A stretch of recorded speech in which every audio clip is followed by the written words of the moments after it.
अस्सलाम वालेकुम। यासीन आपके साथ हाजिर है इस मॉर्निंग ब्रीफिंग में। आज इस हफ्ते का 4th वर्किंग डे, जुमेरात का आज दिन है और डेट आज बड़ी ख़ास यानी 13 अगस्त है।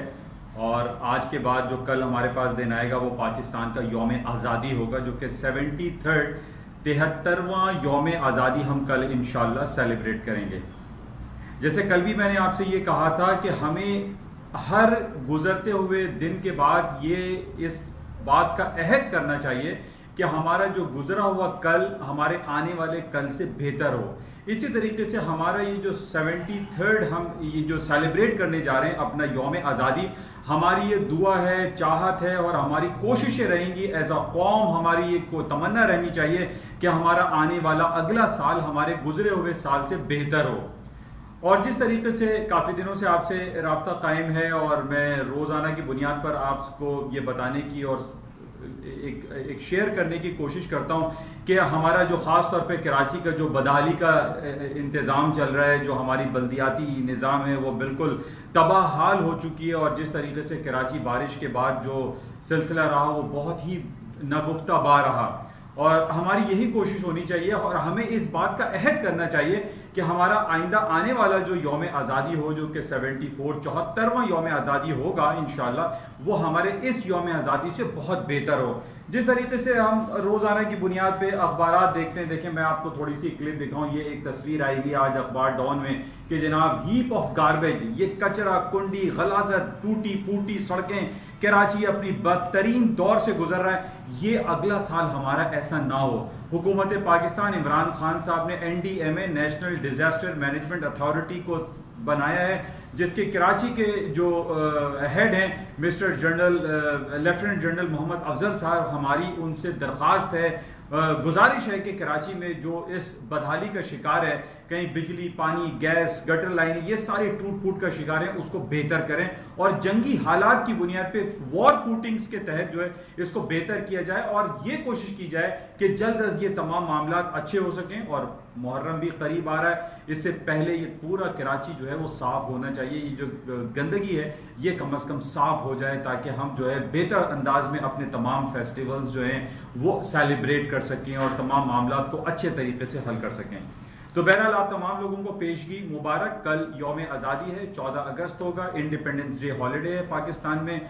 आप तमाम लोगों से गुजारिश है कि अपने दाएं बाएं अपने करीब तमाम चीज़ों को साफ सुथरा रखें और गाड़ी से कचरा बाहर ना फेंकें, ये आपसे गुजारिश है। बहरहाल कुछ मार्केट की बात शुरू करते हैं। आज जुमेरात का दिन और कल पाकिस्तान में तो यौम आज़ादी के सिलसिले में तमाम मार्केटें बंद रहेंगी, लेकिन इंटरनेशनल मार्केट के हवाले से जो आपसे रब्ता कायम किया जाता है वो तमाम मार्केटें ओपन रहेंगी, खुली भी रहेंगी। लेकिन जैसे मैंने आपसे पहले भी कहा कि जब भी दुनिया में कहीं हॉलीडे मूड होता है, मार्केटें कहीं बंद होती है, तो उसका इफेक्ट कहीं ना कहीं हमारी इस इंटरनेशनल ग्लोबल मार्केट पर पड़ता है। जिस तरीके से हम देखते हैं कि इस्लामिक जो हॉलीडेज आती हैं, ईद उल फितर है, ईद उल अज़हा है, हज बैतुल्लाह के हवाले से, हज के हवाले से जो छुट्टियां आती हैं, उस सेलिब्रेशन में मार्केट में वॉल्यूम थोड़ा सा डिक्लाइन हो जाता है। तो बहरहाल इस वक्त हम ये देख रहे हैं कि मार्केटें तमाम ओपन हैं और रेगुलर चल रही हैं। और आज भी कराची स्टॉक एक्सचेंज भी हम देख रहे हैं कि अल्हम्दुलिल्लाह तकरीबन 500-600 पॉइंट प्लस में। ये बड़ी खुशाइन बात है कि पाकिस्तान की स्टॉक मार्केटें डेली बेसिस पे एक अच्छा परफॉर्मेंस कर रही हैं। पिछले दिनों हमारे पास शाह महमूद कुरैशी साहब की तरफ से जो बयान दिया गया था सऊदी अरब के हवाले से और कश्मीर इशू के हवाले से, उस पर थोड़ी सी चपकलिश हुई थी। जैसा कि मैंने आपसे ये कहा था कि हमारे दो बहुत जिगरी और पुराने दोस्त हैं, खासतौर पे हमारा पड़ोसी मुल्क चाइना और हमारा इस्लामी ब्रादर मुल्क सऊदी अरेबिया से हमारे हालात कभी खराब नहीं हो सकते। ये एक अटल एक हकीकत है कि ये थोड़ी बहुत चपकलिश हो सकती है, किसी न किसी पॉइंट पे तहफ़्फ़ुज़ात का इजहार किया जाता है, लेकिन ऐसा मुमकिन नहीं कि हमारे चाइना के साथ और सऊदी अरब के साथ हालात ख़राब हों। लेकिन ये बड़ी खुशाइन बात है। और हमारे पास ये भी खबर आई है कि chief of army staff general Qamar Bajwa साहब 18 अगस्त को सऊदी अरब का दौरा भी कर रहे हैं और ये भी हमारे लिए बड़ी खुशाइन बात है, जिसकी वजह से हम ये देख रहे हैं कि एक पॉजिटिव इफेक्ट आया है कराची स्टॉक एक्सचेंज में और हालात काफ़ी बेहतर दिखाई दे रहे हैं और कराची स्टॉक एक्सचेंज या PSX पाकिस्तान स्टॉक एक्सचेंज बहुत अच्छा परफॉर्म कर रहा है। अच्छा, इसी के साथ हम ये देख रहे हैं कि पूरी दुनिया की जो स्टॉक मार्केटें हैं वो भी आपके सामने डेली बेसिस पे आपके साथ बहुत सारी बातें शेयर की जाती हैं और हम ये देख रहे हैं कि अमेरिका की खासतौर पे जो तीनों इंडेक्स हैं, S&P, डाउ जोन्स और नेस्डैक, वो अपनी तकरीबन तारीख की बुलंद तरीन सतहों के करीब चल रही हैं। और उसकी वजह, जैसा कि मैंने आपसे कहा था, कि पूरी दुनिया में हम ये देख रहे हैं कि हालात काफी अच्छे दिखाई दे रहे हैं। कहीं कोई जंगी कैफियत, कोई नेगेटिविटी हमें बहुत ज्यादा दिखाई नहीं दे रही, जिसकी वजह से हम ये देख रहे हैं कि ओवरऑल स्टॉक मार्केटों में तेजी का रुझान बरकरार है। एक नेगेटिव पॉइंट जो काफी दिनों से चल रहा है, जो बल्कि हम नेगेटिव भी नहीं कह सकते, हम ये कहेंगे कशमकश के आलम में अमेरिका की हुकूमत और उनकी हस्ब इख्तिलाफ डेमोक्रेट नैन्सी पेलोसी, जो तकरीबन 2 से 3 ट्रिलियन ऑफ डॉलर के इकोनॉमिक स्टिमुलस पैकेजेस के हवाले से एक पेंडिंग का शिकार है। और कई तकरीबन आज 12-13 दिन हो गए और हम ये देख रहे हैं कि वो बिल जो कि पास होना चाहिए था डेमोक्रेट की तरफ से या कांग्रेस की जानिब से, वो अभी तक पेंडिंग का इल्तिफा का शिकार है। और उसमें यही कहा जा रहा है कि अभी दोनों जो जमातें हैं, हस्ब इख्तिलाफ और हस्ब हुकूमत जो है, वो किसी एक पॉइंट पे जो है वो एक पेज पर नहीं आए, जिसकी वजह से ये कहा जा रहा है कि ये सूनर और लेटर पास तो हो जाएगा, लेकिन इसकी इस वजह से कि ये इल्तवा का शिकार है, इस वजह से अमेरिका की जो स्टॉक मार्केटें हैं वो थोड़ा सा एक रिलक्टेंसी शो कर रही हैं। इस वजह से हम ये देख रहे हैं कि कल भी हमारे पास S&P और डाउ जोन्स ने अपने तकरीबन 7-8 महीने के हाईएस्ट लेवल को टच किया था, लेकिन क्रॉस नहीं किया। और अभी भी हम देख रहे हैं कि मार्केट में पोटेंशियल एग्जिस्ट कर रहा है। और ये बात बड़ी इंपॉर्टेंट है कि ये जिस दिन भी ये पास हो जाएगा, जैसे मैंने आपसे पहले भी कहा था कि जो बिल है ये अवामो नास के लिए है, ये अमेरिका की आवाम के लिए, ये किसी एक पार्टी के लिए नहीं है, ये किसी एक कंपनी के लिए नहीं है, ये अमेरिकी आवाम के लिए है। और कोरोना वायरस पेंडेमिक की वजह से बहुत सारे लोग ऐसे हैं जो मुआशी बदहाली का शिकार हुए, और उनके लिए चाहे वो ट्रंप साहब हो या नैन्सी पेलोसी हो, वो इस बिल को सूनर और लेटर पास कर देंगे। ये एक अटल हकीकत है और ये हम इसको वॉच में रखेंगे कि ये किस वक्त पास होता है, क्योंकि जिस तरीके से पिछले हफ्ते सैटरडे को डोनाल्ड ट्रंप साहब ने एक एग्जीक्यूटिव पावर के तहत अनएम्प्लॉयमेंट बेनिफिट दे दिया, किसी को $300, किसी को $400, उन्होंने उस बिल को पास कर दिया है। लेकिन कहा यह जाता है कि जितनी भी अमेरिका की स्पेंडिंग होती है, जो खर्चे किए जाते हैं, वो कांग्रेस उसको वॉच में रखती है और इसको कोर्ट में चैलेंज किया जा सकता है और इसको खत्म भी किया जा सकता है, लेकिन इसमें इट विल टेक टाइम। तो बहरहाल ये पॉइंट बड़ा इंपॉर्टेंट है कि अमेरिका के ट्रंप साहब ने और उस बिल को पार्टली पास किया हुआ है और ये उम्मीदें काफी कवी हैं कि अमेरिका की दोनों जमातें इस बिल को सूनर और लेटर पास कर देंगी। अच्छा, इसके अलावा हमारे पास जो खबरें डिफरेंट कंपनीज की चलती रहती हैं और हमारे सामने है कि अमेरिका की जो बड़ी बड़ी कंपनीज हैं, माइक्रोसॉफ्ट है, एप्पल है, गूगल है, अल्फाबेट गूगल है, आपका अमेजॉन है, ये बड़ी बेस्ट परफॉर्मेंस दे रही हैं। इसी तरह टेस्ला है, IBM है, ये तमाम जो रिपोर्ट्स आती हैं हमारे पास, ये बड़ी जबरदस्त है। इन्हीं बेसिस पे हम ये देख रहे हैं कि अमेरिका की जितने भी जो बाउर्स हैं, जो स्टॉक्स हैं, जो इंडेक्स हैं, वो अपने अच्छे परफॉर्मेंस दे रही हैं। बहरहाल ये इंपॉर्टेंट है। इसके साथ ही आज गोल्ड की मार्केट है जो 2 दिन से तकरीबन $220 के फॉल पर आ गई थी गोल्ड की मार्केटें। आज हम ये देख रहे हैं कि थोड़ा सा मार्केट तकरीबन $70-80 दोबारा रिकवर कर गई। गोल्ड की मार्केट जो 2 दिन कबल नीचे आई थी, बहुत सारी बातें हो रही हैं कि जनाब वो रूस ने वैक्सीन तैयार कर ली, तो जनाब जो है वो कोरोना वायरस के केसेस कम हो रहे हैं, अमवात में कमी आ रही है।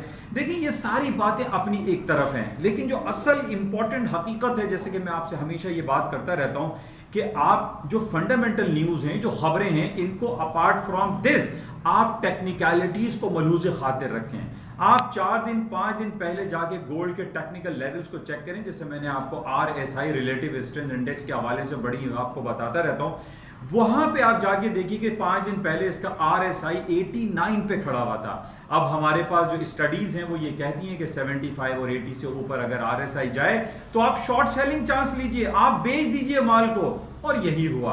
ये बातें करना कि जनाब वहां पे वैक्सीन तैयार हो गई, वैक्सीन तैयार होने से गोल्ड का क्या ताल्लुक है, ऐसा कुछ नहीं है। ये सब बातें बना ली जाती हैं कि जनाब वो ऑरेंज जूस के प्राइसेस गिरे थे तो गोल्ड के प्राइसेस गिर रहे हैं। मैंने जाके ऑरेंज जूस के प्राइसेस को देखा तो पता चला कि अमेरिका की जो नाइमेक्स में या न्यूयॉर्क मर्केंटाइल एक्सचेंज में ऑरेंज जूस जो ट्रेड होता है वो भी डाउन हुआ, तो गोल्ड भी डाउन हुआ। उसको इसके साथ रिलेट करना इट्स नॉट गुड एनफ।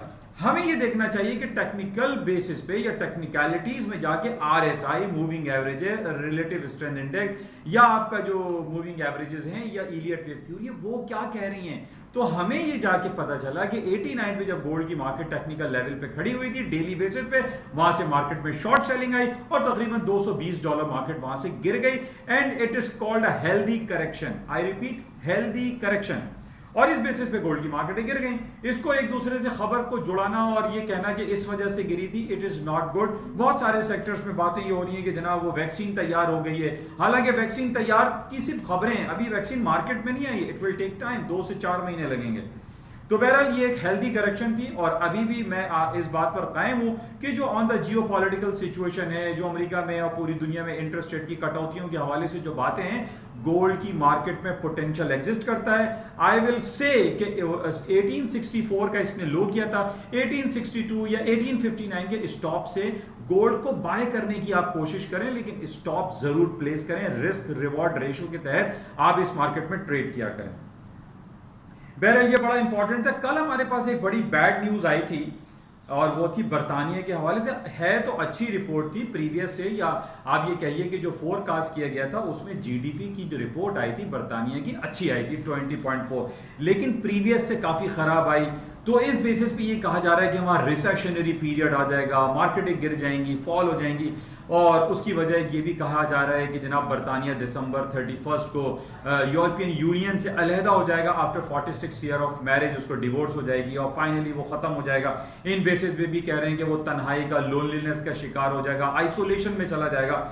लेकिन हम ये जानते हैं कि अमेरिका कभी भी बरतानिया को तन्हा नहीं छोड़ेगा। इस बेसिस पे हम ये देख रहे हैं कि ये for the certain period of time तो बरतानिया की रिपोर्ट खराब आई है या उसकी जो जीडीपी की रिपोर्ट खराब आई है, लेकिन लॉन्गर पीरियड ऑफ टाइम में बरतानिया एक स्ट्रांग इकोनॉमी है और दुनिया की 6th और 7th इकोनॉमी कंसिडर की जाती है। हम ये नहीं कह सकते कि बरतानिया की स्टॉक मार्केट या बरतानवी करेंसी या पाउंड स्टर्लिंग फॉल हो जाएगा। नो, अभी मेरी रिकमेंडेशन आपके लिए जरूर है कि 100 पॉइंट के स्टॉप्स लगा के आप बरतानवी करेंसी को बाय करें। आप यूरोप की करेंसी जो यूरो है उसको भी आप खरीदें, इसमें पोटेंशियल एग्जिस्ट करता है। उसकी वजह यह है कि बरतानिया और यूरो ऊपर इस वजह से भी जा सकते हैं क्योंकि अमेरिका में इंटरेस्ट रेट कट होने की बातें अभी इंटैक्ट हैं। जैसे जैसे हमारे पास ये खबर आएंगी और एफओएमसी की मीटिंग के हवाले से कि अमेरिका इंटरेस्ट रेट कट करेगा, सोने की कीमतों में भी इजाफा होगा और बरतानवी और यूरोपियन करेंसीज में भी इजाफा होगा, ये आप ध्यान में रखें। तो बहरहाल ये रिपोर्ट है हमारे पास थोड़ी सी खराब थी बरतानिया की। आज सुबह सवेरे अर्ली मॉर्निंग हमारे पास कुछ ऑस्ट्रेलिया की खबरें आई हैं और वो बड़ी जबरदस्त आई हैं, बड़ी शानदार रिपोर्ट आई है ऑस्ट्रेलिया की। जैसे कल हमारे पास न्यूजीलैंड की, उसका पड़ोसी मुल्क है न्यूजीलैंड, ने अपना interest rate 25 basis point unchanged छोड़ा था। आज हमारे पास ऑस्ट्रेलिया की बड़ी जबरदस्त खूबसूरत रिपोर्टें हैं। उनकी जॉबलेस रिपोर्ट अच्छी है, उनकी जॉबलेस क्लेम बेहतरीन आए। ये एक पॉजिटिव सेंटीमेंट्स है, जैसे मैं आपसे कहता हूं ना समा बांधा करेंगे पूरी दुनिया में हो क्या रहा है, तो ये बेसिकली समा बंधा हुआ है और ये हालात हमें अच्छे दिखाई दे रहे हैं। अपार्ट फ्रॉम दिस के जो जियोपॉलिटिकल सिचुएशन है उस बेसिस पे गोल्ड की कीमतों में इजाफा अभी भी बरकरार है। कल हमारे पास एक रिपोर्ट आई थी जिसमें मैं आपको 2 अमेरिका के बड़े बैंक की बात करता रहता हूं कि बैंक ऑफ अमेरिका, गोल्डमैन सैक्स बैंक।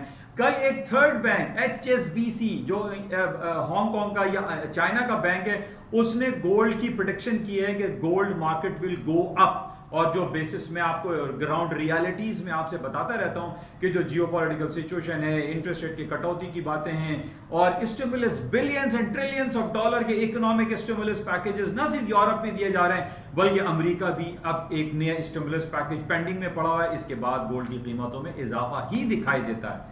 तो बहरहाल स्टॉप्स लगा के आप लोग जरूर काम करें, आरएसआई, मूविंग एवरेजेस, टेक्निकलिटीज को जरूर ज़हन में रखें और उसके बाद अपने आप पोर्टफोलियो को मैनेज करें।